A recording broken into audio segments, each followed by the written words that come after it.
देश में जो सत्ता में प्रमुख पार्टी है उसको सपोर्ट करने वाली पार्टी है।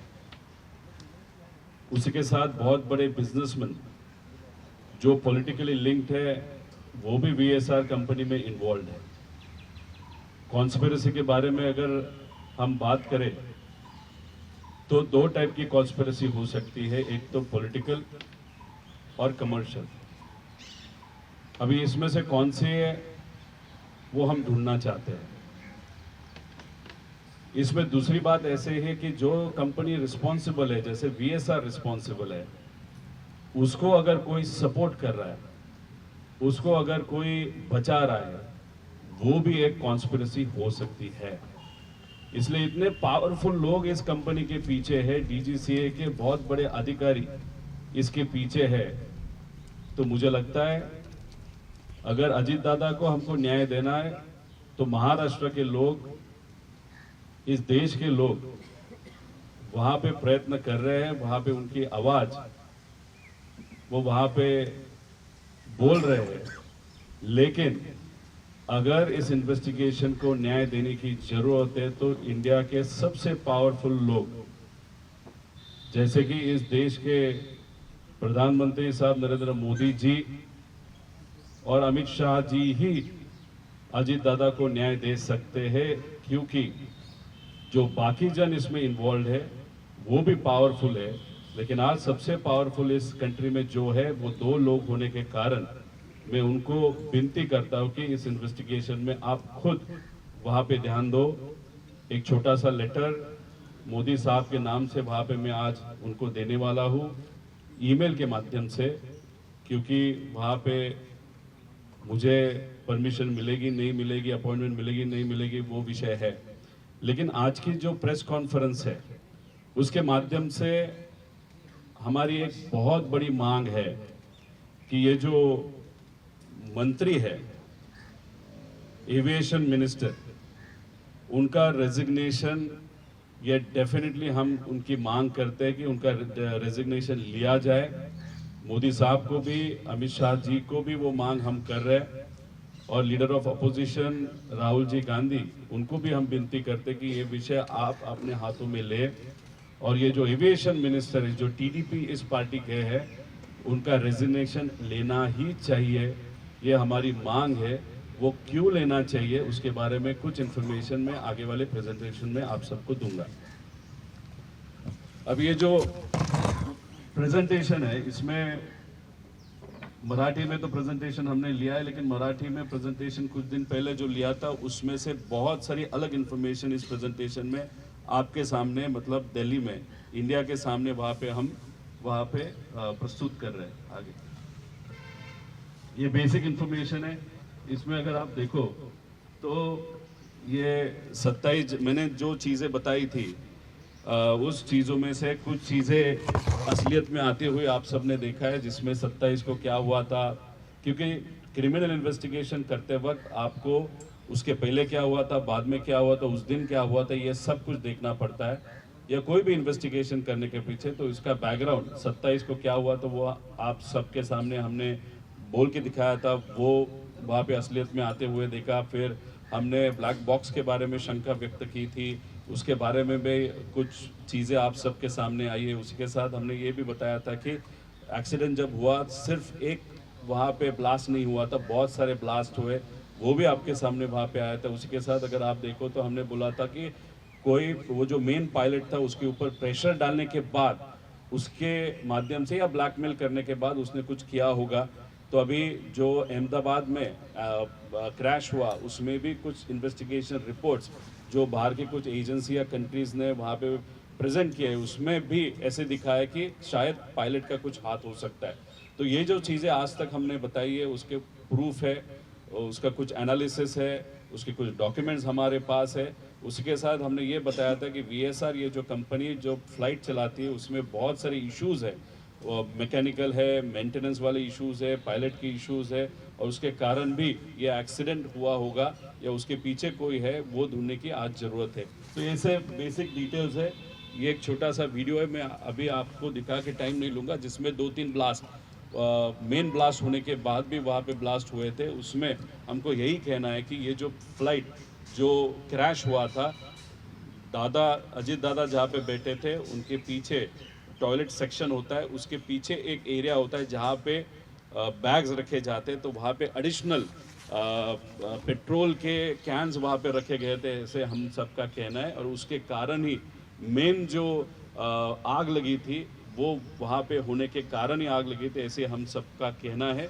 तो ये चीज़ इन्वेस्टिगेशन करने की वहाँ पे ज़रूरत है। और दूसरी बात, इस प्लेन में अननेसेसरीली ये जो तेल होता है या पेट्रोल होता है वो ज़्यादा भरा था, क्योंकि वो आगे जाके अगर हैदराबाद जा रहे थे या जो दूसरा उनका लैंडिंग स्ट्रिप था वहाँ पे वो जाने वाले थे, वहाँ पे भी वो फिल कर सकते थे। लेकिन मुंबई से जब निकले थे तभी उन्होंने इतना पेट्रोल भरा था कि क्यों भरा था, ऐसा हमारा प्रश्न है कि कुछ ये प्लान ही था, प्री प्लान ही था। ये मुद्दा इसके माध्यम से हमने यहाँ पे प्रस्तुत किया।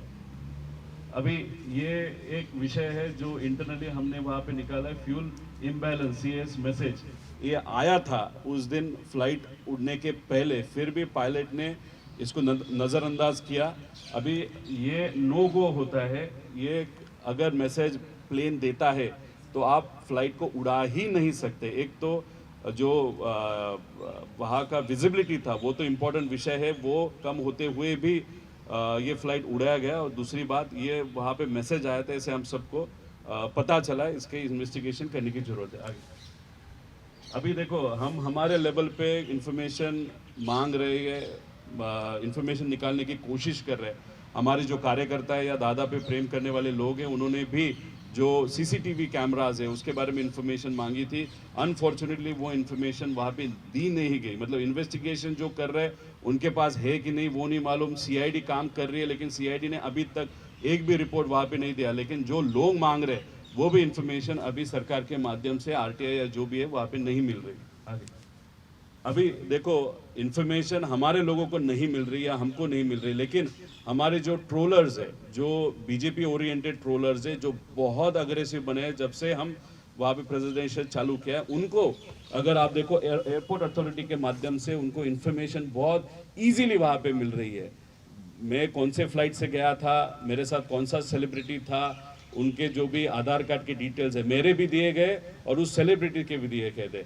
अगर आप देखो तो दिल्ली में मैं जब आया था, मैं खुद बोला था कि मैं भी वीएसआर से ट्रैवल किया था एक सेलिब्रिटी क्रिकेटर के साथ, और ये इन्फॉर्मेशन मैंने देने के बाद भी ये जो बीजेपी ट्रोलर्स है, ये इन्फॉर्मेशन उनको किसने दी? अगर आरटीआई के माध्यम से हमको इन्फॉर्मेशन नहीं मिल रही, अगर कोई अधिकारी हमको इन्फॉर्मेशन नहीं दे रहा, लेकिन एयरपोर्ट अथॉरिटी ये इन्फॉर्मेशन ऐसे वाले ट्रोलर्स को या वीएसआर ऐसे वाले ट्रोलर्स को क्यों इन्फॉर्मेशन दे रहे हैं, ऐसा हम सबका कहना है। इस ट्रोलर के पीछे कौन है, कैसा पैसा है, ये इसमें जाके मैं आप सबका टाइम नहीं लेने वाला। लेकिन ऐसे इस तरीके से जब बीजेपी के बड़े ट्रोलर्स अगर हमको ट्रोल कर रहे हैं, इस प्रेस कॉन्फ्रेंस को ट्रोल कर रहे हैं, तो मुझे लगता है कि फिर हमारा ध्यान या लोगों का ध्यान या लोगों में चर्चा, फिर बीजेपी इस तरीके से ये सैबोटेज, ये जो रिसर्च है सैबोटेज करने का क्यों कोशिश कर रहा है, उसको दूसरा एंगल है क्या, ऐसा ही प्रश्न लोगों के मन में वहाँ पे है। आगे अभी देखो, ये डीजीसीए का रिपोर्ट आया था, FDR has been successfully downloaded the severe sustain thermal damage. ये हो नहीं सकता, मैं आगे जाके आप सबको बताता हूँ। अभी ये कंडक्ट स्पेशल ऑडिट ऐसे उन्होंने बताया, आगे देखो। तो अभी ये स्पेशल ऑडिट में ये जो कैप्टन अपूर्वा अग्रवाल और लोकेश रामपाल है, उनको तो लेयर जेट के बारे में कुछ भी नहीं मालूम। अगर ऊपर वाले अधिकारी देखोगे उनको भी वैसे नहीं मालूम। और हमारा पहला ऑब्जेक्शन है कि डीजीसीए से बहुत बड़े बड़े अधिकारी वीएसआर को मदद कर रहे हैं, उसके अलग अलग रीजंस है। तो अभी अगर डीजीसीए के ही लोग वहाँ पे इन्वॉल्व है तो चोर ही पुलिस की वहाँ पे इंक्वायरी कर रहा है, ऐसे हम सबको कहना पड़ रहा है। तो ये कंस्टिट्यूट क्या है, ये जो इंक्वायरी है, ये जो लोग हैं उनको लेयर जेट के बारे में कुछ भी नहीं मालूम, तो इनको क्यों चूज किया गया? अभी ये रिपोर्ट 15 तारीख को आने वाला था, रिपोर्ट अभी तक दिया नहीं गया। तो ये बॉडी क्या कर रही है, इन्वेस्टिगेशन क्यों कर रही है? और दूसरी बात, ये जो अपूर्वा अग्रवाल है वो जेट एयरवेज है, पर्सनल विषय पे हम नहीं जाएंगे, लेकिन एक सिंह नाम की और एक यहाँ पे डीजीसीए में अधिकारी है, उसका और इसका बहुत अच्छा रिलेशनशिप है, क्योंकि वो भी एक्स जेट एयरवेज है, ये भी एक जेट एयरवेज है। तो हमारा कहना है कि ये जो श्वेता सिंह है, आगे जाके हम उनके बारे में बताएंगे, वो इस इंक्वायरी को मैनिपुलेट कर रहे हैं, because Shweta Singh is responsible for audit of aircraft, और ये जो VSR के सब एयरक्राफ्ट है वो इलीगली मतलब फ्लाई वर्दी न होते हुए भी उसको सपोर्ट DGCA ने जो दिया गया वो श्वेता सिंह के माध्यम से दिया, ऐसी चर्चा है। आगे ब्लैक बॉक्स के बारे में आप सबको तो मालूम है, इसका जो भी withstand temperature of 1100 degree Celsius है, उसका एक टिपिकल कंस्ट्रक्शन होता है, टाइटेनियम का यह बना होता है। टाइटेनियम अलॉय का अगर आप मेल्टिंग पॉइंट देखो तो 1600 डिग्री सेल्सियस के आसपास होता है। उसके अंदर जो दूसरा थर्मल इंसुलेशन होता है वो 1700 डिग्री का होता है, और उसके अंदर जो इनर हाउसिंग होता है, जो प्लेन की बॉडी होती है, उस मटेरियल में इनर हाउसिंग बना होता है, तो इसका मेल्टिंग पॉइंट है 660। तो 1 घंटा अगर वो आग वैसे ही रखेगी, वैसे ही टेम्परेचर रहेगा, तब ये जाके ब्लैक बॉक्स खराब हो सकता है। अभी ये टेल के आसपास रहता है, अगर आप यहाँ पे देखो तो ये एक्सीडेंट अफेक्टेड एयरक्राफ्ट है अजीत दादा का, वहाँ पे वो ब्लैक बॉक्स हो सकता है।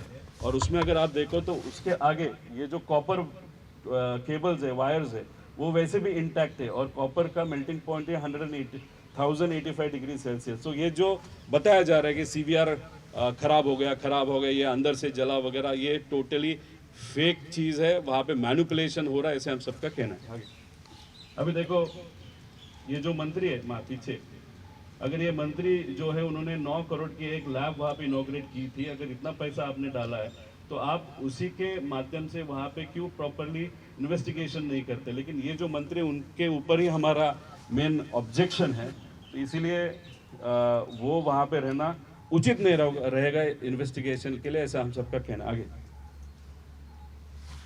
अभी देखो यहाँ पे और एक इंश्योरेंस का एंगल है, जहाँ पे 35 करोड़ की इसकी प्राइस है। वो कहाँ से लिया, एयरक्राफ्ट वगैरह हम बहुत बात कर सकते हैं। एक पर्सनल इन्वेस्टर गुजरात के थे, उन्होंने वो लिया था, उनका और इस इन्वेस्टिगेशन से कोई लेना देना नहीं है। उन्होंने ये VSR को वहाँ पे बेचा, 35 करोड़ को वो बेचा गया था। और इंश्योरेंस ICS लंबाडे जो 35 करोड़ का जो प्लेन है जब लिया था, लेकिन जिस तरीके से VSR ने उसको इस्तेमाल किया, उसकी रियल वैल्यू अगर आज वो इंटैक्ट होता 15 करोड़ की है, और उसका इंश्योरेंस मशीन का मतलब प्लेन का 55 करोड़ का है। मतलब अभी उनको मशीन के लिए कितना रुपए मिलेगा, तो 55 करोड़ रुपीस वहाँ पे मिल सकता है। उसी के साथ लाइबिलिटी इंश्योरेंस 210 करोड़ का है, मतलब उस पर जो बैंक ने लोन दिया है, या अगर वो किसी के ऊपर गिरती है, घर के ऊपर गिरती है, जो ट्रैवल करने वाले लोग हैं, 210 करोड़ का वहाँ पे लाइबिलिटी इंश्योरेंस है। मतलब जो एंगल हम पायलट का भी ले रहे हैं कि पायलट के मन में क्या था, फाइनेंशियल स्ट्रेस था क्या, क्योंकि 4 से 5 साल उसको नौकरी नहीं थी। जब जेट एयरवेज में ये कपूर पायलट थे, उनको 10-12 लाख महीने का पगार था। अभी उनको कहाँ पे भी नौकरी न मिलने के कारण उन्होंने VSR को ज्वाइन किया, वहाँ पे उनको 3-3.5 लाख का या 4 लाख का पगार होगा, और पर फ्लाइट 20,000 रुपये वहाँ पे मिलते थे। तो डिप्रेशन में थे, फाइनेंशियली स्ट्रेस थे, ऐसे हम सबका कहना है। तो ये लाइबिलिटी के बारे में उनको मालूम था कि वो भी देखने की जरूरत है। आगे अभी ये अकाउंटेबल मैनेजर ये खुद VK सिंह है, तो अभी तक उसको क्यों नहीं पकड़ा, उसकी चर्चा क्यों नहीं गई, उसका इन्वेस्टिगेशन हुआ है क्या? क्योंकि accountable manager is responsible for the flight और for the operations of that particular company. Company के माध्यम से कोई भी गलत होता है तो पहला अकाउंटेबल मैनेजर को लिया जाता है, लेकिन ये VK सिंह खुद होने के कारण, और VK सिंह बहुत पहुंचा हुआ व्यक्ति होने के कारण उसको वहां पे सेफ किया जा रहा है, ऐसे हम सबको समझ में आता है।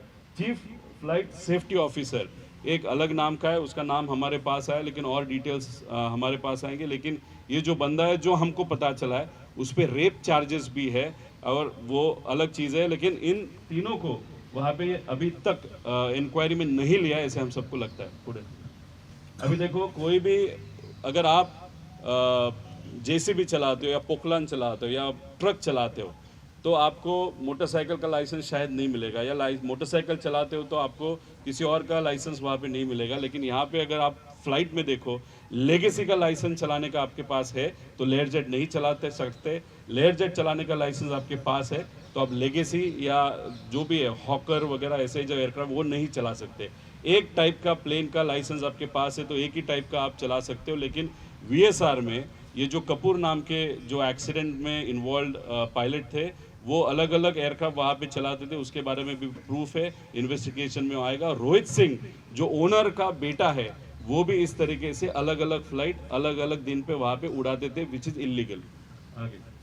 अभी ये ब्रेथ एनालाइजर होता है, तो इसका बीए रिपोर्ट, जो भी आज तक फ्लाइट वीएसआर के हुए, बहुत सारे फ्लाइट के लिए आपको वहाँ पे वो बीए रिपोर्ट्स नहीं मिलेंगे, खास करके कपूर के लिए नहीं मिलेंगे, रोहित सिंह के लिए नहीं मिलेंगे, और इनका जो सेफ्टी ऑफिसर या जो भी है वो गोपाल या कोई, उसके लिए नहीं मिलेंगे। ये पूरा मैनिपुलेशन होता था। इस तरीके का एक वीडियो निकालना पड़ता है जिसमें ब्लो करना पड़ता है और उस पर आगे आता है कि 0% अल्कोहल। लेकिन ये जो मॉडल है, ये मॉडल का ड्रॉबैक ऐसा है, सिर्फ वीएसआर ये मॉडल इस्तेमाल करता है, इसमें डेट भी चेंज की जा सकती है। इसीलिए जो रिपोर्ट उस दिन मेल किया है उसी को गृहीत धरना चाहिए। अगर बैक डेटेड रिपोर्ट को अगर वो मैनिपुलेशन, बिकॉज इतना दिन इन्वेस्टिगेशन के लिए जा रहा है तो मैनिपुलेशन बहुत बड़े लेवल तक वहाँ पे हो सकता है, ऐसे हम सबका कहना है।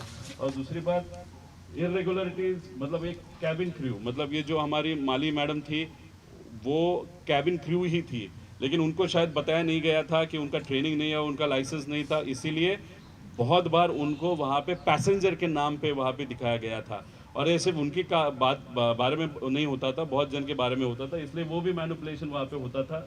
और मिसकंडक्ट विद फीमेल पायलट्स भी वहाँ पे हुआ है। और हमने बताया था कि हमारे पास एक प्रूफ है, तो अगर ये रेजिग्नेशन एक महिला पायलट का है, उसमें क्या लिखा है आप थोड़ा सा देख लो।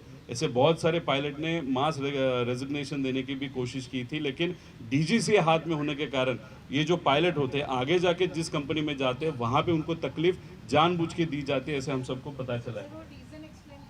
कौन सा? नहीं, कुछ आई थिंक उसको विल सेंड द पीडीएफ। इसमें कुछ उनको हैरेसमेंट होती थी, वो उन्होंने रीज़न दिया है। दूसरी बात, उनको फुल एंड फाइल और सर्टिफिकेट, लिविंग सर्टिफिकेट की तरह कुछ होता है, वो देने के लिए जानबूझ के तकलीफ दी थी, क्योंकि इनका कहना था, उन्होंने अंदर ही अंदर में उनका जो पायलट का एक ग्रुप था वहाँ पे उन्होंने बोला था इस मैडम ने कि इतना सेफ्टी प्रॉब्लम है, ये कोई भी फ्लाइट कभी भी गिर सकता है, तो हमारी लाइफ प्रॉब्लम में आ सकती है, इसलिए वो विषय लेने के बाद इनको बहुत तकलीफ दी। फिर उसके बाद हैरेसमेंट भी हुआ, वो चीज़ उन्होंने वहाँ पे लिखी है। मिसकंडक्ट पीछे कैप्टन कार्लोस करके एक वेनेजुएला का पायलट है, राजस्थान में, वहाँ पे एक कोई बहुत बड़े बिजनेसमैन है, उनकी फ़्लाइट वो चलाते हैं, पैसेंजर के नाम पे ये बंदा फ़्लाइट में जाता है और फ्लाइट चलाता है, उसके प्रूफ बहुत सारे हैं। मतलब ये बताना चाहता हूँ वीएसआर किस गलत तरीके से वहाँ पे चलाई जाती है। Irregularity, passenger manifesto, weather report, flight plans, weather reports filled by a single individual, मतलब एक घर में एक जगह पे बैठे बैठे वो सब मैनिपुलेशन वहाँ पे होता है। एब्सेंट, मतलब ये वीएसआर के जो डीजीसीए के नॉर्म्स है उसको बाईपास करने का विषय है। आगे ये सब पुरावे है, इसमें ये भी प्रूफ है कि ये जो पायलट होता है उनको 12 घंटे की वहाँ पे रेस्ट दी जाती है, लेकिन अगर उसने 12 घंटे के आगे फ्लाइंग किया होगा तो डीजीसीए को ऑनलाइन बताना पड़ता है, लेकिन डीजीसीए को ये कंपनी नहीं बताती थी, ऐसे ही सब कुछ आग बंद करके वहाँ पे चलाता था। ये इंटरनल रिपोर्ट है। आगे अभी देखो, वीके सिंह को कैप्टन कशरू नाम की एक डीजीसीए के अधिकारी है, उन्होंने एक ड्राफ्ट भेजा था, उन्होंने कंप्लेन भेजी थी कि जिस तरीके से आपकी कंपनी में कुछ चीज़ें हो रही है वो गलत है, और वो कैप्टन वीके सिंह जो कंपनी का मालिक है उसने उसके ग्रुप पे वहाँ पे वो डाला था। आगे लोग इसमें क्या बताया कि ये जो रिपोर्ट्स है, ये रिपोर्ट सिंगल डॉक्यूमेंट, एसओपी कोई भी नहीं है। उसी के साथ अगर आप देखो, कोई गेम में से एक रिपोर्ट डाउनलोड किया जाता है, वो फिल करके दिया जाता है, मतलब इतना कैजुअल अप्रोच है। मतलब ये रियल प्लेन चला रहे थे या वीडियो गेम चला रहे थे, क्योंकि इस तरीके का ये पूरा अगर आप लिखित देखो तो उस ग्रुप में वहाँ पे वो डीजीसीए का अधिकारी है, उसने वहाँ पे लिखा है कि ये गलत तरीके से आप चला रहे हो और ये चीज़ें अच्छी नहीं है सेफ्टी के एंगल से। तो ये इंटरनल उनका जो कुशरू अधिकारी है उन्होंने वो भेजा हुआ रिपोर्ट है जो आपके सामने हमने वहाँ पे लाई है। मतलब कुछ अच्छे अधिकारी जो वीएसआर के खिलाफ जाना चाहते थे, लेकिन कुछ मेन अधिकारियों ने शायद उनका आवाज़ दबा दिया था, ऐसे हम सब कह सकते हैं। आगे अभी ये विषय है, दिल्ली का क्रिकेटर कौन है मैं नहीं बताऊंगा, लेकिन हमको जो पता चला है, जब एक बार वीएसआर के प्लेन में वो बैठा था, टैक्सिंग करते वक्त इंजन गिरा था या रिवर्सर ऑफ द इंजन पे कुछ डैमेज हुआ था। उसके बाद वो बहुत फेमस क्रिकेटर है, तो वो कभी भी वीएसआर में उसके बाद बैठा नहीं, उसने वीएसआर को वहाँ पे ब्लैकलिस्ट किया। ये अंदर की बात है, नाम नहीं बता सकता, लेकिन ये जब भी इन्वेस्टिगेशन हो जाएगा आप सबको पता चलेगा। अभी इतना सारी चीजें चल रही है, तो वीएसआर का धंधा चल रहा है, तो वीएसआर का धंधा चल रहा है। ये कल परसों के फ्लाइट प्लान्स है, उसका धंधा अच्छा चल रहा है। अभी उसमें कौन फ्लाई कर रहा है, क्यों फ्लाई कर रहा है, वो मैं नहीं बता सकता। मतलब कहाँ पे भी वीएसआर को डर नहीं लगता, वीके सिंह को डर नहीं लगता। क्यों? क्योंकि उसके पीछे बहुत बड़ी ताकत है, वो आगे जाके आप सबको बताऊंगा। अभी इनको रेड कारपेट डीजीसीए के माध्यम से मिलेगा, ऐसा प्रश्न वहाँ पे हम सबको मिलता है। वो अधिकारी के कारण हो सकता है या मंत्री के कारण हो सकता है। अभी देखो, ये जो रिपोर्ट आप सबके सामने आते हैं तो लेयरजेट 45 होता है, लेकिन ये मॉडल लेयरजेट 45 नहीं है, ये लेयरजेट 45 XR है।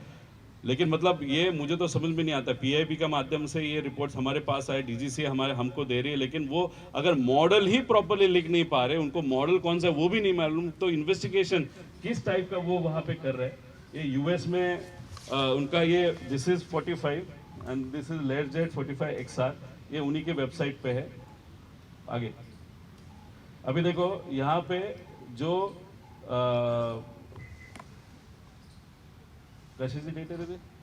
एक रजिस्ट्रेशन किए और ये एयर वर्दीनेस का ये है। मतलब यहाँ पे अगर आप देखो तो रजिस्ट्रेशन का 22 को है और एयर वर्दीनेस का 21 को है। मतलब यहाँ पे अगर आप देखो तो यहाँ पे टोटली सीक्वेंस गलत हो गया, उसका प्रूफ यहाँ पे हमने दे दिया। एयर वर्दीनेस जो है वो बाद में आता है, रजिस्ट्रेशन पहला आता है। तो ये चीज़ बहुत इंपॉर्टेंट है।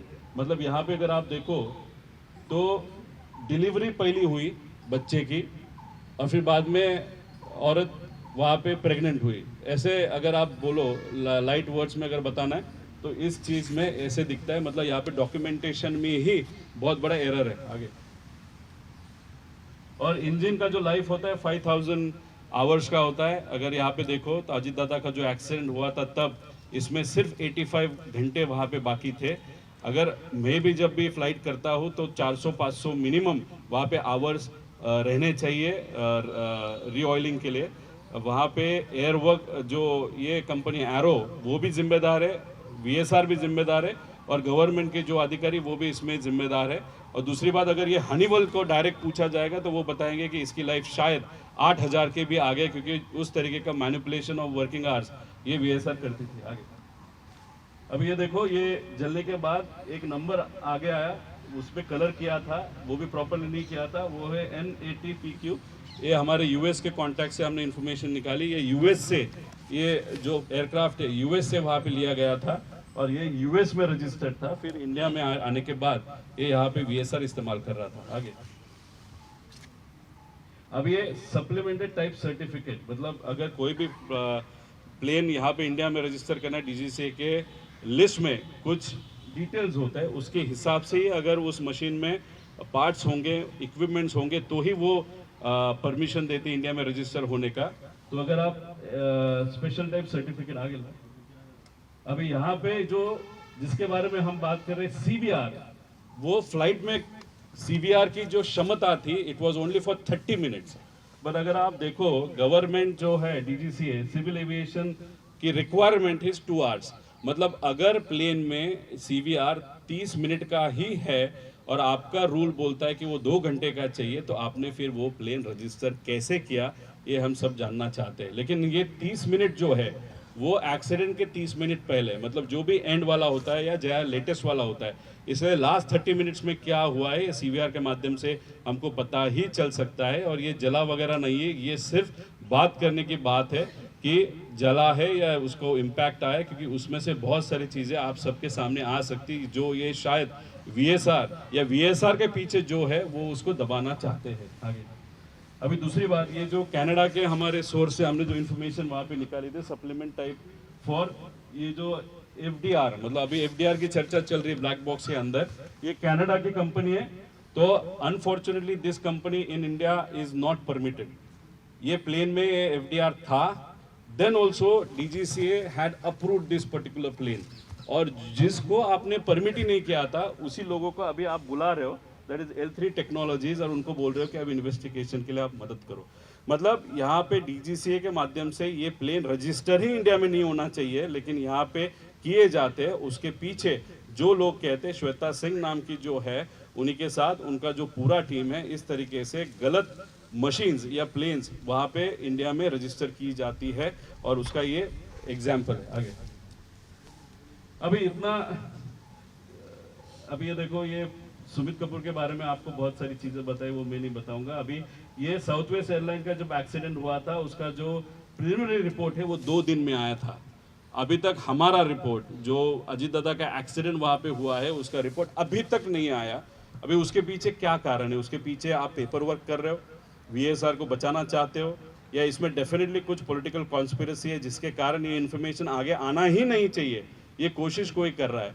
इसलिए बहुत सारे लोग बोलते हैं रोहित पवार प्रेजेंटेशन क्यों लेता है, लेकिन आप जैसे मीडिया के लोगों के माध्यम से लोगों के मन में जो प्रश्न है वो यहाँ पे मैं प्रस्तुत कर रहा हूँ। और ये जो चीज़ है, 2 दिन में रिपोर्ट जो आ सकता है, 3 दिन में जो रिपोर्ट आ सकता है, उसके लिए अभी तक महीना होने आया, तब भी रिपोर्ट वहाँ पे अनफॉर्चुनेटली नहीं आया। उसी के साथ ब्लैक बॉक्स ढूंढने में 2 दिन लगे।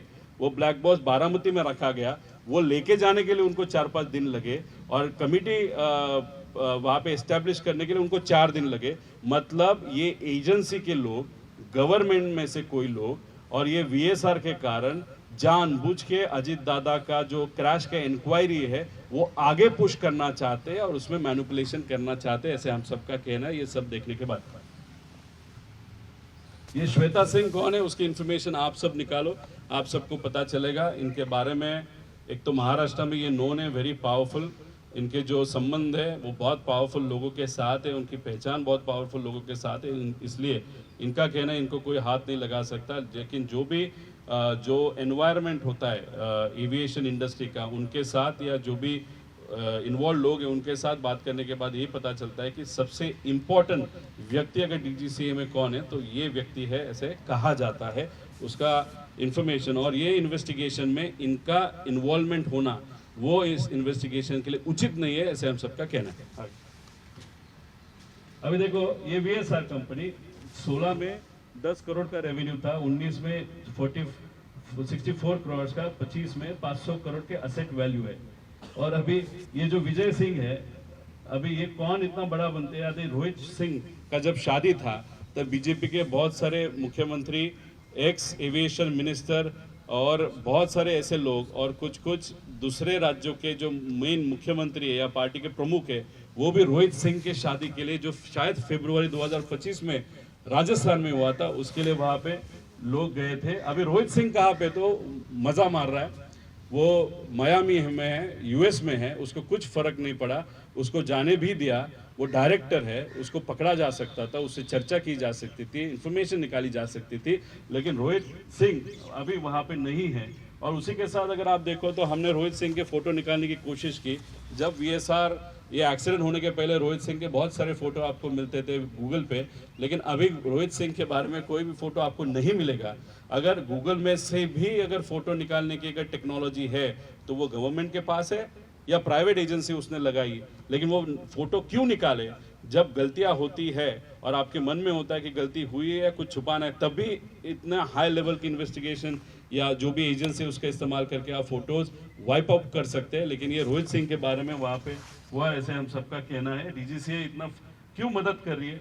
उसी के साथ बिजनेस दुबई और अमेरिका में वहाँ पे शिफ्ट करने की कोशिश, वहाँ पे लेगेसी 600 वीटी सीएमआर ये कौन इस्तेमाल करता है वो भी देखने की जरूरत है। आगे अभी देखो, ये जो पहली रिकैपिटा करके एक फाइनेंस एजेंसी है, उन्होंने सबसे पहले ये जो वीके सिंह है उसके कंपनी को पैसा दिया था, लेकिन वीके सिंह की जो पहला विमान था वो 21 साल पुराना था, तो उसको फाइनेंसिंग करना उनको उचित नहीं लगा। तो फिर ये भोपाल बेस्ड एनबीएफसी को किसने सपोर्ट किया? तो दिलीप बिल्डकॉन लिमिटेड ने पहली बार सपोर्ट किया था। दिलीप बिल्डकॉन लिमिटेड ये जो कंपनी है, उसके सूर्यवंशी नाम के जो व्यक्ति है वो किसके पास में है, किसके दोस्त है, वो कौन से पार्टी का है, कितना पावरफुल है, ये चीज़ें आप सबको यहाँ पे सिर्फ आपको मैं पॉलिटिकल लिंक में, वीके सिंह सिर्फ एक बंदा नहीं था, उसके पीछे बहुत बड़ी पावर थी। उसका पहला लोन ये रिकैपिटा कंपनी ने वहां पे दिया था, लेकिन गारंटी दिया था दिलीप बिल्डकॉन लिमिटेड। वो किसका फ्रेंड है वो देखने की वहां पे जरूरत है। आगे अब ये वेल्सपन नाम का जो ग्रुप है, इट इज एनबीएफसी नहीं है, लेकिन सिर्फ वीके सिंह को सपोर्ट करने के लिए उन्होंने एक रीस्ट्रक्चरिंग डील वहां पे की थी। उसका कुछ इंफॉर्मेशन वहां पे हम आप सबको दे रहे। आईसीडी भी एक का 51 करोड़ की वहां पे दी थी।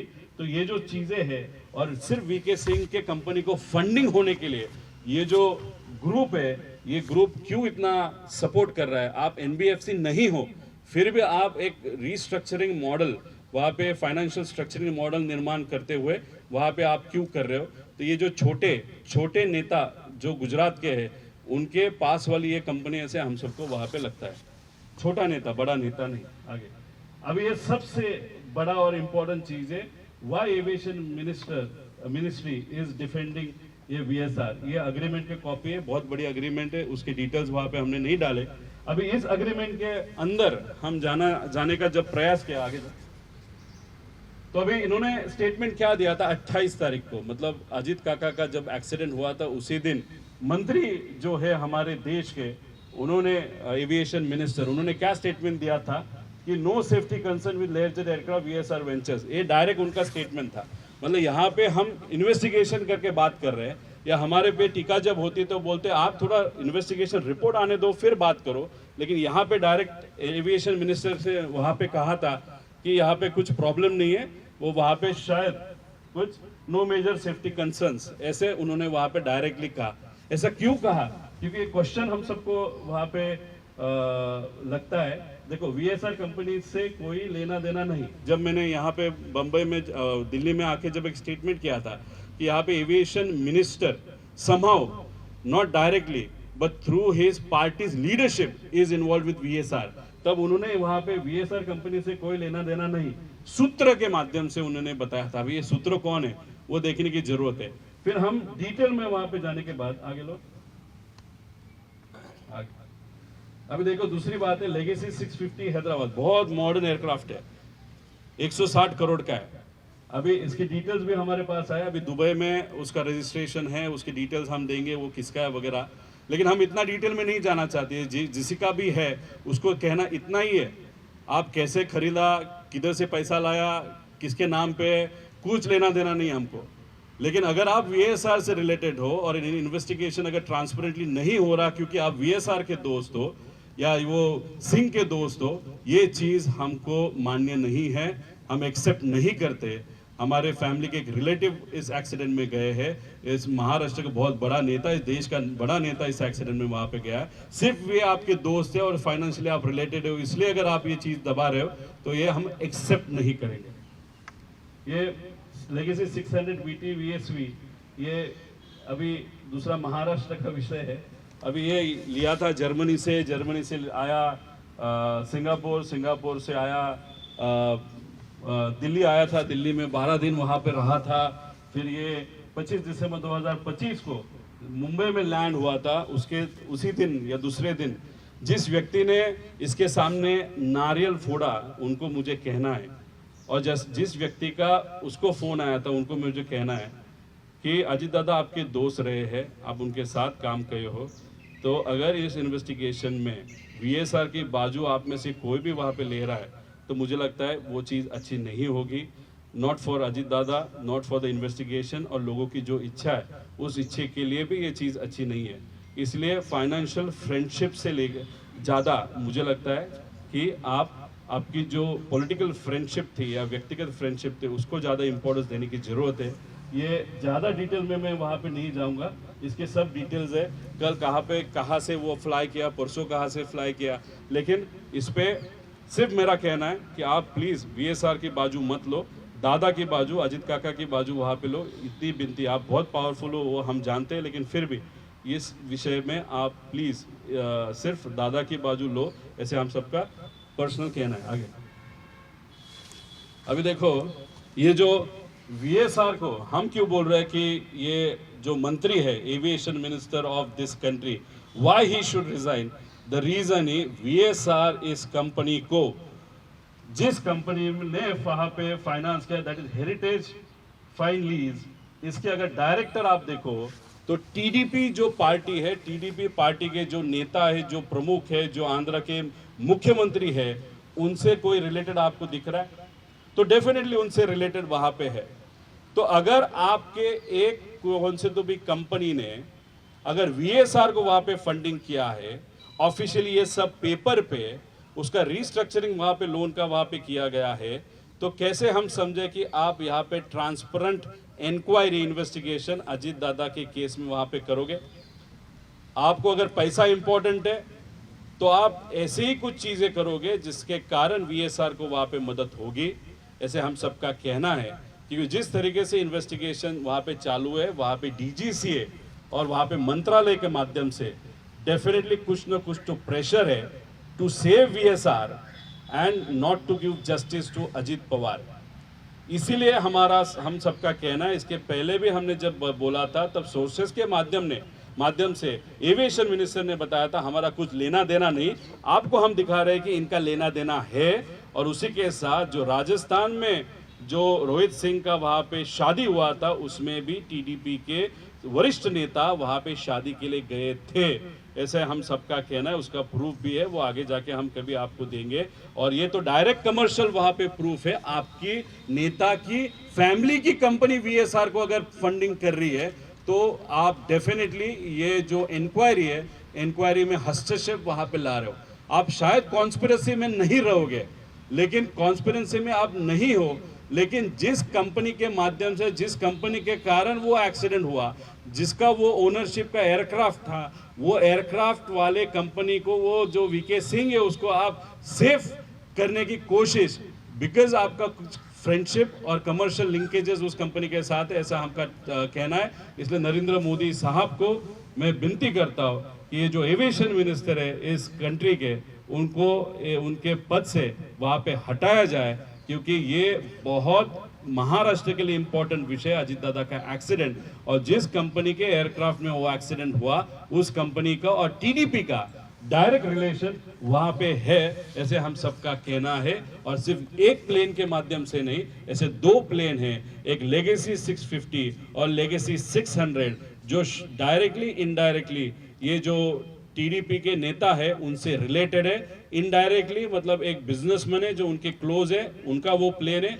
और दूसरा जो है दुबई में, उसके बारे में और इन्फॉर्मेशन हम वहाँ पे फाइंड कर रहे हैं। इसलिए मुझे लगता है कि एक नैतिक जवाबदारी है इस मंत्री की, टीडीपी इस पक्ष की, कि ये जो पद है एविएशन मंत्रालय का, वो वहाँ पे छोड़ दिया जाएगा। और मोदी साहब को मुझे यह भी कहना है कि आपका और अजीत दादा के रिलेशनशिप बहुत अच्छे थे, शाह साहब के और अजीत दादा के रिलेशनशिप बहुत अच्छे थे। अभी सबसे पावरफुल लोगों की अभी जरूरत है इन इन्वेस्टिगेशन में, क्योंकि नीचे अगर आप देखो तो बहुत सारे मुख्यमंत्री से लेके बड़े बीजेपी के नेता और इंडस्ट्रियलिस्ट में इन्वॉल्व होने के कारण ये इन्वेस्टिगेशन राइट डायरेक्शन में नहीं जाएगा। और जो एनडीए है उसमें से बहुत इंपॉर्टेंट जो पक्ष है आंध्रा का, वो भी इनडायरेक्टली इस वीएसआर में इन्वॉल्व है। तो अगर इस इन्वेस्टिगेशन को कोई न्याय दे सकता है, और महाराष्ट्र की ये मांग है कि मोदी साहब और अमित शाह जी इसमें ध्यान देना चाहिए और इन्वेस्टिगेशन को खुद के हाथ में लेते हुए अजीत दादा को, और उस एक्सीडेंट कैसे हुआ, क्या हुआ, इसकी जांच प्रॉपरली वहां पे होनी चाहिए, ऐसे हम सबकी मांग है।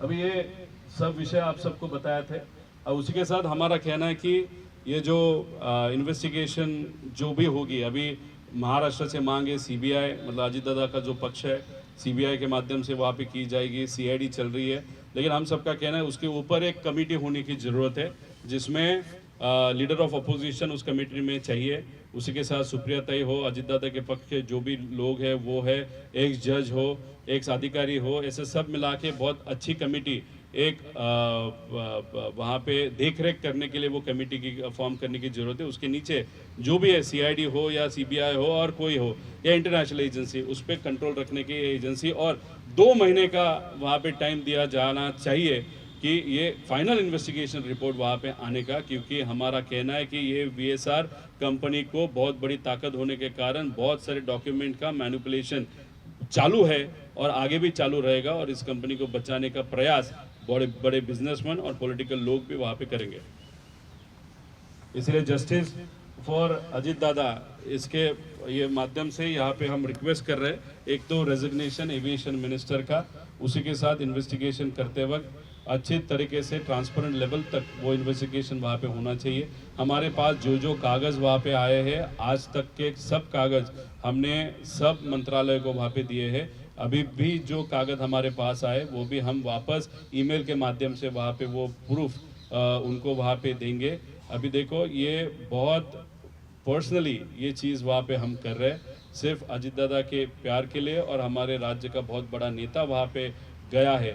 लेकिन अगर आप देखो तो लोग अजीत दादा के पीछे खड़े हैं, अजीत दादा को न्याय मिले इसलिए वहाँ पे खड़े हैं।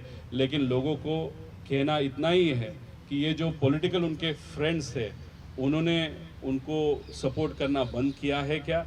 उनके जो पॉलिटिकल फ्रेंड्स है वो उनको नेग्लेक्ट कर रहे हैं क्या? अगर बड़े लोग हैं, अगर उनके जो फ्रेंड्स हैं और जिनके साथ वो सत्ता में थे, वही अगर दादा के इस इन्वेस्टिगेशन को नेग्लेक्ट कर रहे हो या इंटरफियर कर रहे हैं, तो ये चीज़ लोगों को अच्छी नहीं लग रही।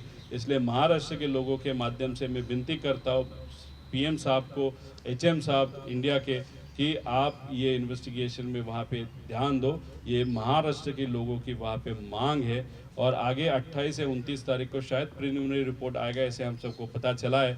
तो उसके बीच हमारे पास और बहुत सारे पेपर वहाँ पे आने वाले, वो प्रिलिमिनरी इन्वेस्टिगेशन रिपोर्ट कैसे है, क्या आता है, वो देखेंगे। उसके बाद और एक प्रेस कॉन्फ्रेंस के माध्यम से और बहुत सारी इन्फॉर्मेशन जो हमारे पास आई है वो आप सबके माध्यम से हम वहाँ पे लोगों तक लेके जाएंगे। धन्यवाद।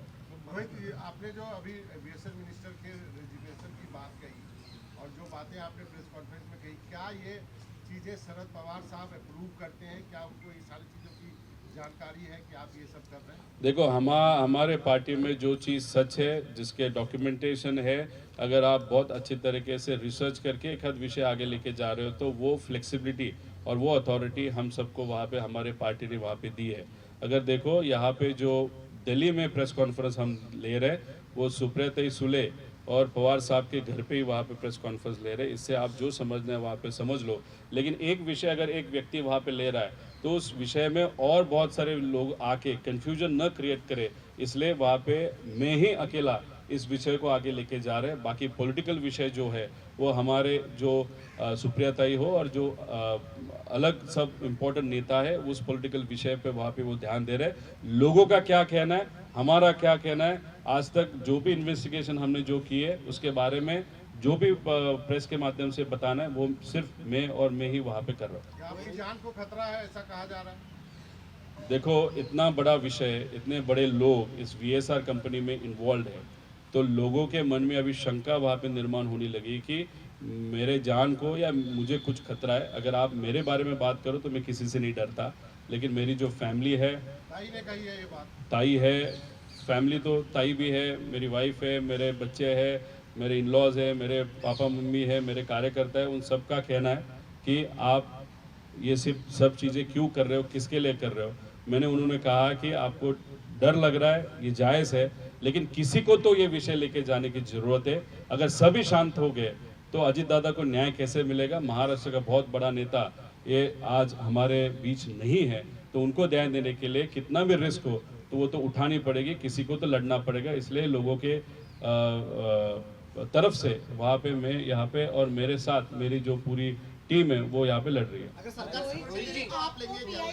अगर सरकार सिक्योरिटी दे रही है तो आप लेंगे क्या, एक्सेप्ट करेंगे क्या? हाँ, अगर सरकार सिक्योरिटी दे रही है आपको, क्योंकि डिमांड भी हो गई है आपकी पार्टी की तरफ से कि सिक्योरिटी दी जाए, अगर देंगे तो सिक्योरिटी तो रहेगी। मेरी पर्सनल सिक्योरिटी है, मेरे कार्यकर्ता है वो मेरे साथ वहाँ पे रहते हैं। अगर सरकार ने दी वो देंगे, नहीं देंगे वो अलग चीज़ है, लेकिन देंगे तो वो अगर उनको मेरे साथ रहना है तो वो रह सकते हैं, उसमें कुछ ऑब्जेक्शन नहीं है। रोहित जी, आपने जिसके ऊपर एलिगेशन किए हैं वो तेलुगु देशम पार्टी सरकार को सपोर्ट करती है, उसी की वजह से सरकार टिकी हुई है। आपको क्या लगता है उनके ऊपर एक्शन हो जाएगी? अभी देखो, महाराष्ट्र में अजीत दादा की पार्टी बीजेपी को सपोर्ट कर रही है, उनका एक खासदार है वो भी सेंट्रल गवर्नमेंट में वहाँ पे सपोर्ट कर रहा है। लेकिन एक ऐसा दोस्त जो आपके साथ था, उसने उसके जो नेता थे शरद पवार जी, उनकी साथ छोड़ के अगर वो नेता अजीत दादा आपके साथ आया था और उसमें आने के बाद आपने उसका स्वागत भी वहाँ पे किया, सपोर्ट भी वहाँ पे लिया, अभी वही व्यक्ति आज दुनिया में नहीं है, उनका एक्सीडेंट वहाँ पे हुआ है या कॉन्स्पिरेसी है, वो जानने की जैसे हमको इच्छा है लोगों की इच्छा है, वैसे ही इच्छा मोदी साहब को, अमित शाह जी को या महाराष्ट्र में देवेंद्र फडणवीस साहब को भी होनी चाहिए, वो हो भी सकती है। इसलिए हम सबका कहना है कि पॉलिटिकल सपोर्ट ये टीडीपी का डेफिनेटली है, लेकिन आप पॉलिटिकल सपोर्ट के आगे फ्रेंडशिप को, दोस्ती को वहाँ पे छोड़ दोगे, या आप फ्रेंडशिप को हाथ में रखते हो दुनिया को एक अलग मैसेज दोगे कि पॉलिटिक्स से ज़्यादा फ्रेंडशिप भी हमको इम्पोर्टेंट है। अभी ये जो केंद्र के बीजेपी के सब नेता है, राज्य के नेता है, वो फ्रेंडशिप को चूज़ करते हैं या पॉलिटिक्स को चूज़ करते हैं, या दो अलग अलग जो नेता है वो कमर्शियल फ्रेंडशिप को चूज़ करते हैं, वो देखने की ज़रूरत है।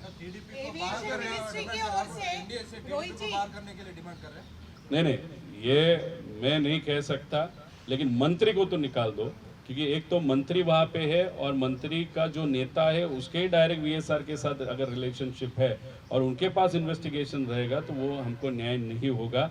टीडीपी को निकालना है नहीं निकालना, वो कांग्रेस हमारे पक्ष के जो नेता है सदन में सुप्रिया थे, वो उसके बारे में ज़्यादा प्रॉपरली बता सकते हैं। लेकिन ये नेता जो टीडीपी है, उनके पास ये एविएशन मिनिस्ट्री होना इस इन्वेस्टिगेशन होने तक is not appropriate, not good. और दूसरी बात, अगर एविएशन मिनिस्टर आप हो, ये इन्वेस्टिगेशन आप कर रहे हो, तो आपकी नैतिक जिम्मेदारी थी, आप लोगों को बताना चाहिए था कि हाँ हम इन्वेस्टिगेशन कर रहे हैं। लेकिन दूसरी बात, हमारे नेता की जो कंपनी है उसने भी वीएसआर को फाइनेंस किया, ये अगर चीज़ वो इन्वेस्टिगेशन चालू होने के 1-2 दिन पहले ही बताते तो वो उचित होता, लेकिन वो छिपाया। और उसके बाद जिस तरीके से वीएसआर की गलतियां होते हुए भी उनके ऊपर जो एक्शन नहीं ली जा रही, उनका धंधा बंद नहीं किया जाता, उसका बेटा मायामी में यूएस में वहाँ पे भेजा गया, ये सब देखने के बाद कहाँ ना कहाँ तो भी बीजेपी के कुछ नेता और टीडीपी के नेता ये वीएसआर को बचाना चाहते हैं, ऐसा हम सबका कहना है। एविएशन मिनिस्ट्री की ओर से जो रिलीज आई है, एविएशन मिनिस्ट्री की ओर से जो रिलीज आई है, वो कह रहे हैं कि आप इन्वेस्टिगेशन हैम्पर कर रहे हो, मिसलेड कर रहे हो, ऐसे एविएशन मिनिस्ट्री की ओर से ये रिलीज आई है। वो कहते हैं कि मिसलेड ना करें, 30 दिनों तक रुका जाए। मिनिस्टर एविएशन मिनिस्टर मिसलीड कर रहे हैं तो मैंने प्रूफ के साथ वहाँ पे बताया। अरे वही तो बता रहा हूँ, यहाँ पे मैं तो आपको सिर्फ इन्फॉर्मेशन देते जा रहा हूँ, मैं यहाँ पे दे रहा हूँ और आप छुपा रहे हो। अभी एविएशन मिनिस्ट्री के माध्यम से जो बताया गया कि रोहित पवार मिसलीड कर रहा है, तो एविएशन मिनिस्ट्री ने भी मिसलीड किया ना। उनके नेता का फाइनेंशियल रिलेशनशिप वीएसआर कंपनी के साथ है, जिस वीएसआर कंपनी का प्लेन लेके वो जो एक्सीडेंट या कॉन्फ्रेंसिंग के माध्यम से हमारा नेता वहाँ पे अनफॉर्चुनेटली हमारे साथ नहीं रहा। तो मैं जो दे रहा हूँ, वो जो छुपा रहे, मैं दे रहा हूँ, वो मदद कर रहा हूँ, वो जो छुपा रहे वो वीएसआर को मदद कर रहे हैं, ऐसा हम सबका कहना है। सर हेरिटेज से कितना पैसा वीएसआर कंपनी का है आपने? अभी ये जो अग्रीमेंट है, उस अग्रीमेंट में शायद 15 से 23 करोड़ का विषय है, लेकिन वहाँ पे रुकता है ऐसे नहीं। कोई इंडस्ट्री मिनिस्टर है या कोई बिजनेसमैन भी है लोकल वहाँ पे राज्य का, उसका भी और वीएसआर का भी अलग तरीके से रिलेशनशिप है। लेगेसी 600 ये जो प्लेन है, वो प्लेन एक कोई इंडस्ट्रियलिस्ट है, बहुत टीडीपी के नेता जो चंद्रबाबू नायडू साहब है, उनके पास वाला नेता, वो बिजनेसमैन है, उसके पास वो उसका मैं बाद में आपको बताता हूँ। तो उसका छोटा पोर्ट भी है शायद आंध्रा पे, से हम सबको पता चला है। अभी वो है, उसके पास एक इंडिया का सबसे लेटेस्ट लेगेसी 650 अभी इंडिया में आने वाला है, जो दुबई में अभी वहाँ पे रखा है। तो वो भी टीडीपी से रिलेटेड है, ऐसे आप सबको पता चल रहा है। अगर आप इतना बड़ा पैसा, अगर आप दोस्त का पैसा लो, आपके फाइनेंस कंपनी का पैसा लो, और आपका अलग तरीके से फंडिंग कैसे किया मालूम नहीं, उस सब का देखा तो 200 करोड़ के आगे ये विषय जा सकता है। सर नारियल फोड़ने वाला नेता एग्जैक्टली कौन था मुंबई में? देखो, मैंने जो संदेश देना है वो दे दिया। मेरा कहना इतना ही है कि आप बहुत पावरफुल हो और आपका नेता भी बहुत पावरफुल है महाराष्ट्र में, और दादा के साथ आप सब ने काम किया है, कि इसलिए मैं सिर्फ उनको विनती करना चाहता हूँ, ये जो ट्रोलिंग चल रहा है वो इन्वेस्टिगेशन को या विषय को अलग लेवल तक वहाँ पे लेके जा रहे हैं। वो ट्रोलर को पैसा कौन देता है वो भी मुझे वहाँ पे मालूम है। इसलिए ये सब ट्रोलर्स को जो सपोर्ट किया जा रहा है कि ये जो प्रेस कॉन्फ्रेंस है उसको नेगेटिव करने के लिए, उससे थोड़ा शक फिर लोकल बीजेपी की तरफ भी हमारा जा सकता है।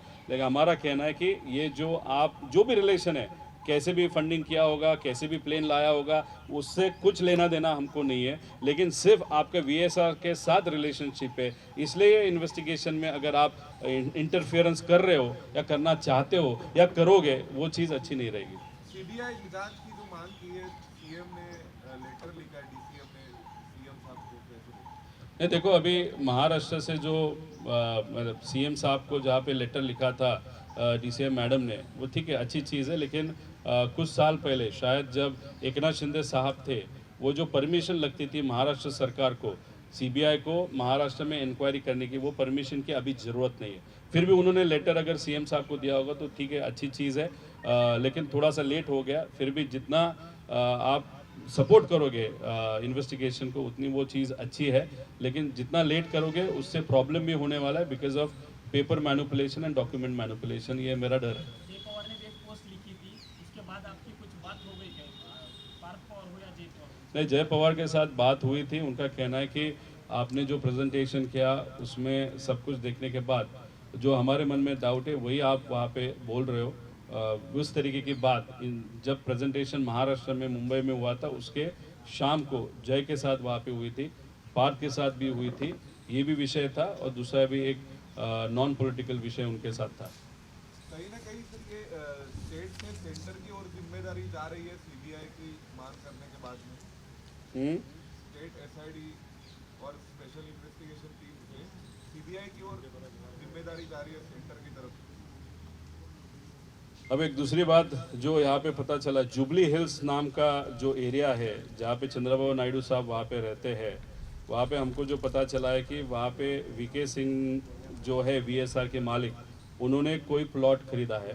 उसके बारे में थोड़ी इन्फॉर्मेशन और निकालनी पड़ेगी। इतना रिश्ता गहरा है तो ये रिश्ता क्या कहलाता है, असा प्रश्न आम्हाला त्या ठिकाणी आता पडायला लागलेला। ये प्रश्न हम सबको अभी वहाँ पे मन में आ रहा है। उसी के साथ अगर आप देखो तो और एक वहाँ पे एक कोई बैंक है जो हेरिटेज फाइनेंस करके उनकी जो एनबीएफसी है उसी के एरिया में वो बैंक है और उस बैंक ने भी अब वीएसआर को वहाँ पे फंडिंग किया। मतलब एरिया सेम है और वो बैंक ने भी अलग फंडिंग वहाँ पे किया, तो किसके कहने पे वो फंडिंग किया, ये भी प्रश्न वहाँ पे निर्माण होता है।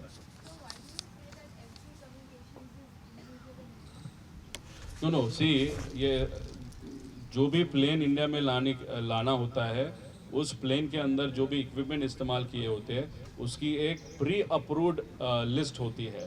अभी प्री अप्रूव्ड लिस्ट में अगर आप देखो तो जो लेयर जेट नाम का प्लेन है जो डिबार हो गया, मतलब वो बनना भी बंद हो गया, उसका लेटेस्ट मॉडल था लेयर जेट 75, हम बात कर रहे हैं 45 की। लेयर जेट 75 भी आउट ऑफ प्रोडक्शन हो गया इन 2020।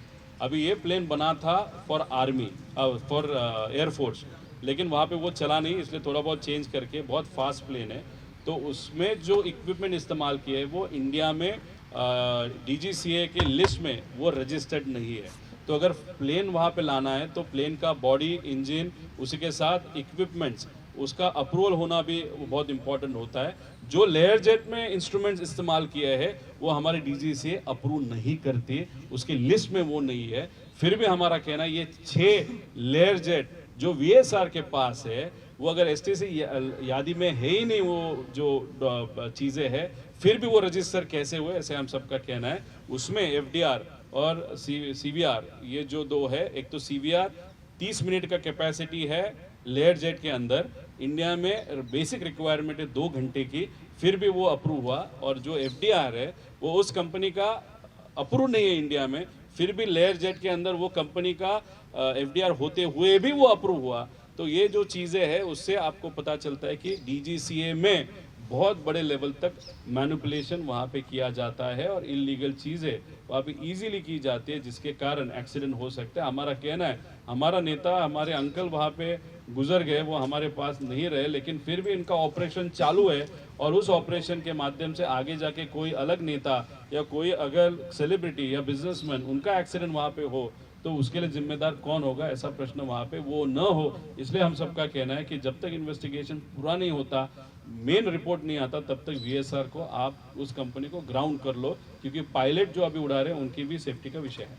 सर, आपकी ओर से कोई डेडलाइन है क्या रेजिग्नेशन को लेकर? रेजिग्नेशन को लेकर आपकी ओर से कोई डेडलाइन है क्या, जिसके बाद आप मतलब अपना और तीव्र रूप दिखाएंगे, ऐसा कुछ? नहीं, अभी हमारे नेता जो सुप्रिया ताई है, दूसरे जो है, उनके माध्यम से भी ये विषय हम आगे लेके जाएंगे। उसी के साथ राहुल गांधी जी है, उनको भी एक पत्र वहाँ पे हम लिखने का वहाँ पे सोच रहे। हम तो सिर्फ छोटे से एमएलए है, दिल्ली में राजनीति कैसे चलती है वो मुझे तो वहाँ पे नहीं मालूम, लेकिन हमारे जो प्रमुख नेता है उनके मार्गदर्शन में इसके बारे में वो मांग हम करेंगे। आगे 10 दिन में इसके बारे में उनकी तरफ से क्या एक्सप्लेनेशन आता है वो भी देखने की ज़रूरत है। अगर एक्सप्लेनेशन नहीं आया तो हमने जो प्रेजेंटेशन यहाँ पे किया वो उन्होंने एक्सेप्ट किया और उसके बाद भी वो चुप रहना चाहते हैं, उससे आप समझ लो क्या है। इसलिए 10-12 दिन में एक नैतिक जिम्मेदारी स्वीकारते वक्त उन्होंने रेजिग्नेशन देने की ज़रूरत है।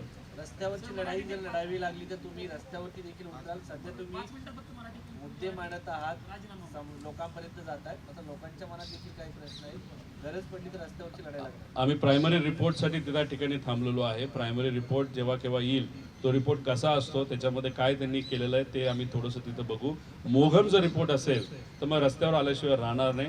पण एक गोष्ट आहे की कितीही दबाव आणला, VSR तुमचे मित्र असले, तुमचे स्वतःचा पैसा त्याच्यामध्ये लागला असला तरी लोकांची ताकद, इच्छेची ताकद आणि भावनेची ताकद ही खूप जास्त आहे. हे मात्र या सगळ्या लोकांना आम्ही तिथं दाखवून देऊ शकतो. पण याच्यात आम्हाला राजकारण करायचं नाही, म्हणून आतापर्यंत आम्ही फक्त शांत आहे. जे काय आम्हाला या इन्व्हेस्टिगेशनला मदत करताय ते आम्ही देतोय. फक्त आम्ही जेव्हा माहिती मागायला जातोय तेव्हा आम्हाला कुठेही त्या एजन्सीमध्ये महत्त्व दिलं जात नाही. त्यामुळे सगळ्यात उत्तम मार्ग कुठला असेल तर मीडिया आहे. त्यामुळे तुमच्या माध्यमातून ज्या काय गोष्टी होऊ शकतात आणि व्हायला नाही पाहिजे आणि ज्या झाल्यात त्या आम्ही पारदर्शक पद्धतीने त्या ठिकाणी मांडतोय. सर, राजीनाम्याची मागणी हेरिटेज फाइनेंस कंपनी है, चंद्रबाबू सर मेरा परिवार का है, इससे राममोहन नायडू को क्या लेना देना है? वो फंडिंग कर रहे बोल के आप बता रहे हैं. ये जो एविएशन मिनिस्टर है वो क्या खुद एविएशन मिनिस्टर बना है? का चंद्रबाबू नायडू साहब ने उनका नाम रिकमेंड किया होगा फिर वो मंत्री होंगे? चंद्रबाबू नायडू साहब ने वो बोला होगा ना कि इनको मंत्री बनाओ, या खुद आए और बोले कि नहीं को मेरे को बनना है? ऐसा तो नहीं होता ना. जो उनके प्रमुख पार्टी के नेता है वो वहाँ पे बोलने के बाद ही ये मंत्री होते हैं.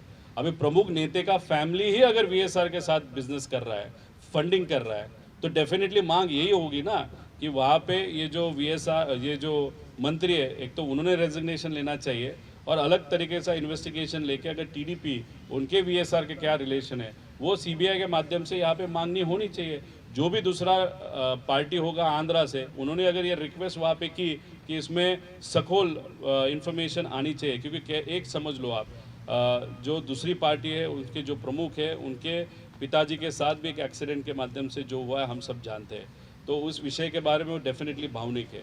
ये नेता या वो नेता, कोई भी नेता अगर एक्सीडेंट के माध्यम से वहाँ पे गुजर जाता है तो एक नैतिक जिम्मेदारी हर एक पक्ष की होती है, वो सत्ता में हो या ना हो, कि ये पारदर्शक पद्धति का इन्वेस्टिगेशन वहाँ पे होना चाहिए. वो मांगनी सब पक्ष जब करेंगे तब एक बड़ा प्रेशर इस सरकार के ऊपर आ सकता है, ऐसे लगता है. सर, आप सीधा उसी कंपनी के ऊपर कार्रवाई पूछ सकते हैं ना? हेरिटेज से पैसा है बोल रहे हैं अपने. पहला तो ये जो व्यक्ति है जो इन्वेस्टिगेशन हैंडल कर रहा है वो पहला रेजिग्नेशन वहाँ पे देना चाहिए. उसके बारे में क्या होता है देखेंगे. फिर अगर नहीं हुआ तो बहुत बड़ी इन्फॉर्मेशन हमको निकालनी पड़ेगी, जिसके कारण ये जो कंपनी, देखो कंपनी ने किसको फंडिंग किया उसको लेना देना नहीं है, वो किसी को भी कर सकता है. कल अगर आपको मोटरसाइकिल चाहिए, हेरिटेज आपको भी दे सकता है. लेकिन विषय क्या है कि आप जिसको फंडिंग कर रहे हो वो व्यक्ति भारत का बहुत बड़ा प्राइवेट प्लेन ऑपरेटर है और उसके प्राइवेट प्लेन ऑपरेटर के माध्यम से जिसके पास वो प्लेन था वो क्रैश होके एक बहुत बड़ा नेता गया है. अभी उस प्राइवेट ऑपरेटर पे जब इन्वेस्टिगेशन की बात आएगी, वो इन्वेस्टिगेशन जो हम क्लीनली और पारदर्शक पद्धति से वो चाहते हैं वो करने के हम जब सोचते हैं, तब जिन्होंने उनको फंडिंग किया वही उन्हीं का पार्टी का नेता अगर वहाँ पे बैठा होगा तो वो ट्रांसपेरेंटली वो इन्वेस्टिगेशन कैसे होगा, ऐसे हमारा सब है. तो फंडिंग किसको किया उस पर हमारा ऑब्जेक्शन नहीं है, लेकिन फंडिंग नेता के फैमिली ने जिस कंपनी को किया उस कंपनी की गलती किया. वो गलती वो जो TDP नेता है उसका जो एविएशन मिनिस्टर दिल्ली में बैठा है वो इन्वेस्टिगेशन खराब कर सकता है या नॉन ट्रांसपेरेंट बेसिस पे कर सकता है. इसलिए ऑब्जेक्शन हमारा इस मिनिस्टर पे है.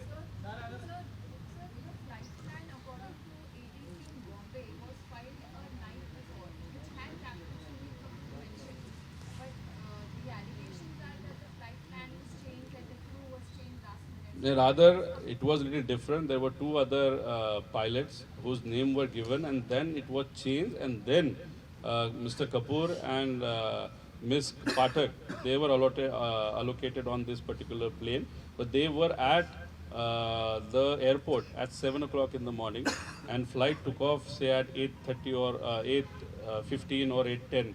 So what we feel is that there were some other pilots were allocated and they were changed. So our question is also why they were changed and why Mr. Kapoor was given the responsibility to fly this particular aircraft. And plus, there was no visibility. Still, he flew lot of, and plus we are asking for BA, breath analyzer report, which we are not getting. So there are a lot of conspiracies behind this Mr. Kapoor pilot and his background and plus this company.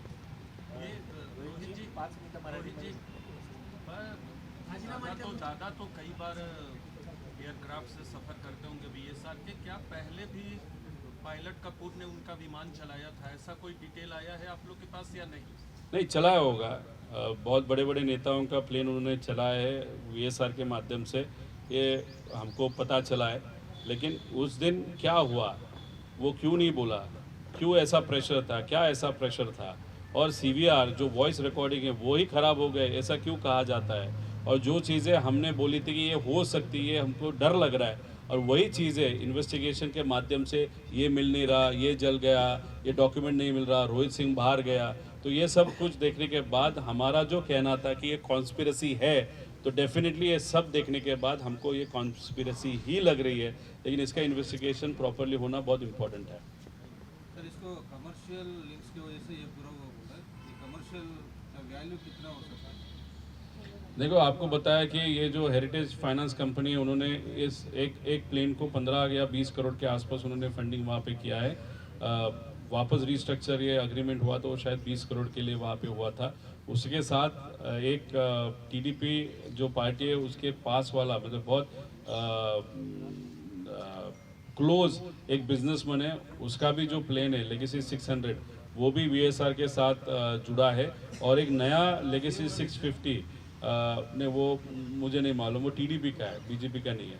और उसी के साथ अगर आप देखो तो 650 जो legacy है वो भी बहुत एक्सपेंसिव प्लेन है, 150 करोड़ के आगे का प्लेन है, वो भी VSR के पास वहाँ पे दिया गया है, ऐसे हम सबको कहते हैं। तो इसका टोटल वैल्यू अगर आप निकालो डायरेक्टली एंड इनडायरेक्टली 200 करोड़ के आगे जा सकता है।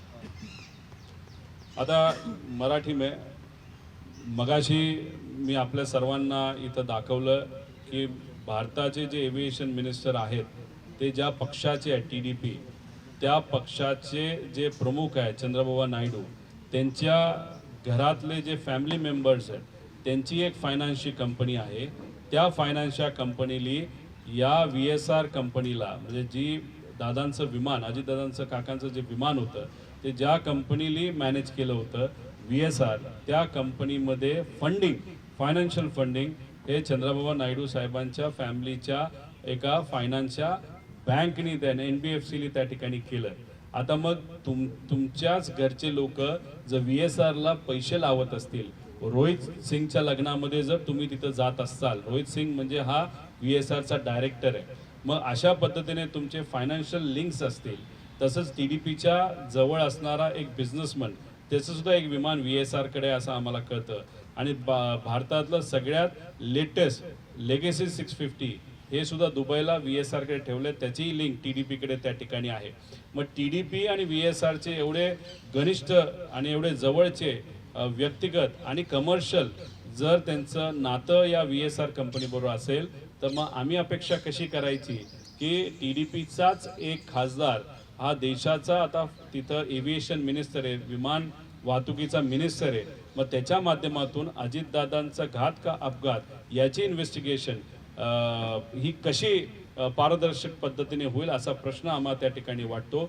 त्यामुळे हे जे TDPचे देशाचे एव्हिएशन मिनिस्टर आहेत त्यांनी तिथल्या तिथं राजीनामा आपला दिला पाहिजे, कारण का हे इन्व्हेस्टिगेशन सुरू होण्यापूर्वी जर त्यांनी सांगितलं असतं की TDP आमचा जो ग्रुप आहे, आमचे जे फॅमिली मेंबर आहेत त्यांच्याच एका कंपनीने VSRला फंडिंग केलंय, तर आम्ही ते स्वीकारलं असतं, पण ती गोष्ट तुम्ही लपवली। मग VSR ज्याची तुमच्याबरोबर कमर्शियल म्हणजे आर्थिक आणि व्यावहारिक आणि काही व्यक्तिगत जर नातं असेल, तर आमचं मत आहे की तुम्ही हे इन्व्हेस्टिगेशन ज्या पद्धतीने व्हायला पाहिजे ते तर होतच नाही. DGCला सांगून ह्याच्यामध्ये तुम्ही खूप मोठे मॅनिप्युलेशन करू शकता, कागदपत्र हे हेरफार त्या ठिकाणी करू शकता आणि आमच्या अजितदादांना न्याय तिथं मिळू शकणार नाही.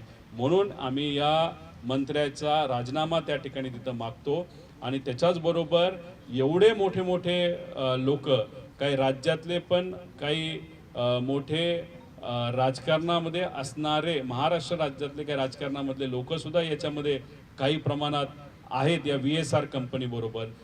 त्याच्या आंध्राचे काही आहेत, गुजरातचे काय आहेत, मध्य प्रदेशचे काय आहेत आणि हे इतके पॉवरफुल लोक आहेत जे बिझनेसमध्ये आहेत नाही तर ते राजकारणामध्ये आहेत. मग एवढे पॉवरफुल लोक VSR या कंपनीच्या मागे जर असतील तर मग दादांना न्याय कसा मिळेल हा प्रश्न निर्माण होतो. त्यामुळे आम्ही व्यक्तिगत नरेंद्र मोदी साहेबांना, जे या देशाचे पंतप्रधान आहेत, आणि अमित शाह साहेबांना विनंती करतो की तुम्हीच तुमच्या मित्राला म्हणजे अजितदादांना तिथे न्याय देऊ शकता आणि हा न्याय देत असताना तुमचे मित्र पक्ष जे कुठले आहेत ते राजकारणाच्या हेतूतून त्यांचा पाठिंबा तुम्ही तिथं घेतला असला तरी अजितदादा हे तुमचे मित्र होते. त्यामुळे मित्राला आणि मैत्रीला तुम्ही महत्त्व देता का राजकारणाला, हे येत्या काळामध्ये आपल्या सर्वांना त्या ठिकाणी बघावं लागेल. पण एवढे मोठे लोक याच्यामध्ये सहभागी असल्यामुळे आणि VSRला पाठराखण करत असल्यामुळे जर न्याय मिळायचा असेल तर ताकदवान लोकच लागतील.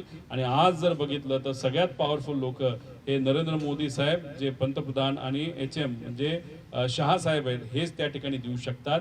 आणि इन्व्हेस्टिगेशन करत असताना जी बॉडी आहे, जी मॉनिटरिंग बॉडी आम्ही म्हणत आहोत, विरोधी पक्ष नेता म्हणून राहुल गांधीजींना सुद्धा त्या बॉडीमध्ये घेतलं पाहिजे. सुप्रियाताई आणि अजितदादांच्या पक्षातले काही लोक, काही माजी जजेस, माजी अधिकारी, अशा लोकांची एक बॉडी तयार करून त्यांनी तिथं मॉनिटरिंग केलं पाहिजे अशी आमच्या सगळ्यांची मागणी आहे. आणि त्याच्याचबरोबर महाराष्ट्राचे मुख्यमंत्री साहेब यांना सुद्धा विनंती करतो आपण याच्यामध्ये त्या ठिकाणी लक्ष घालावं. सर्वच नेत्यांना तिथं विनंती करतो की लक्ष घालावं. आणि काही लोक आणि खास करून BJPचे लोक ते सुद्धा महाराष्ट्रातले हे जे काही ट्रोल आणि या लोकांना पैसे देऊन उगाचच या विषयाला दुसरीकडे नेण्याचा प्रयत्न करतात, त्यांना सुद्धा तुम्ही सांगावं, त्यांचे कान त्या ठिकाणी धरावे.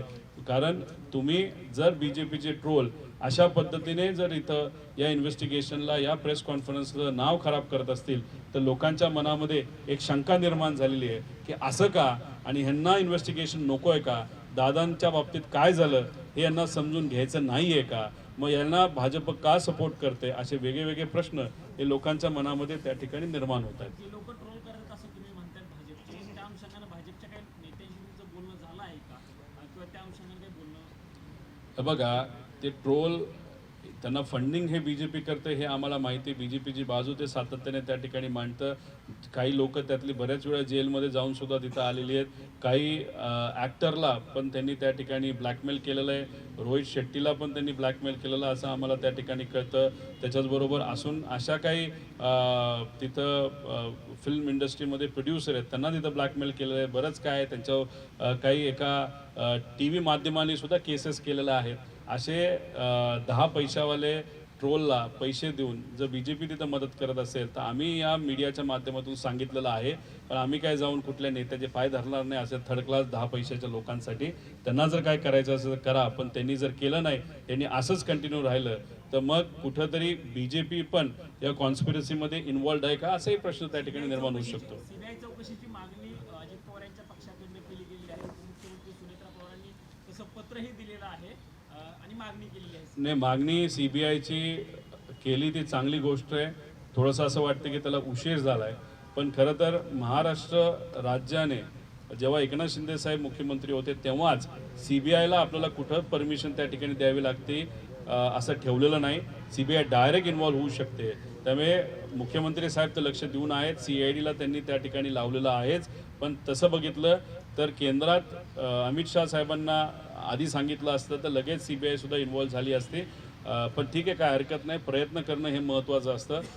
त्यांच्या पक्षाकडनं सुद्धा प्रयत्न होत आहेत, लोकांकडनं होतात, आमच्याकडनं होतात. सगळ्यांचीच मागणी आहे की अजितदादांच्या बाबतीत काय झालं हे पारदर्शक पद्धतीने लोकांसमोर आलं पाहिजे. जय पवारने पहिल्यांदाच जे आहे आपलं मन व्यक्त केलं आहे, त्यानंतर जय पवार बरोबर आणि पार्थ पवार बरोबर बोलणं झालं आहे. त्याच दिवशी जेव्हा प्रेस कॉन्फरन्स झालं 13 दिवस तर आम्ही सातत्याने बोलत होतो. 13 दिवस दुःखद घटना घडून 13 दिवस झाल्यानंतर पहिल्यांदाच मी 2 दिवसापूर्वी जयशी तिथं बोललो.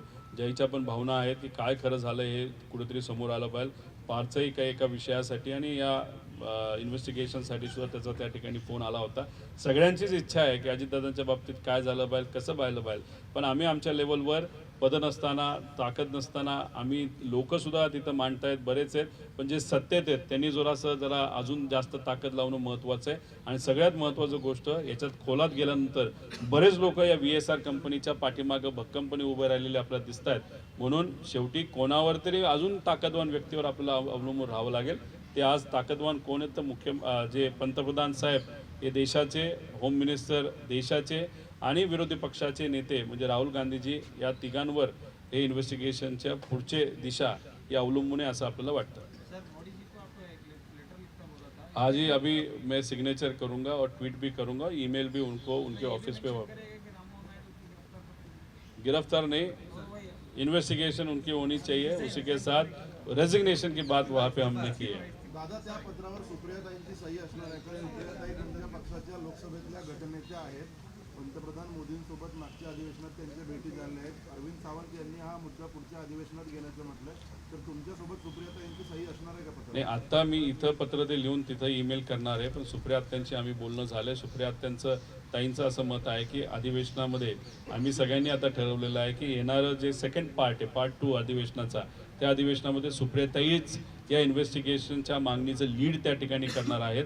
आणि सुप्रियाताईंच्या मार्गदर्शनाखालीच आम्ही दिल्लीमध्ये या ठिकाणी या विषयासाठी तिथे लढणार आहोत.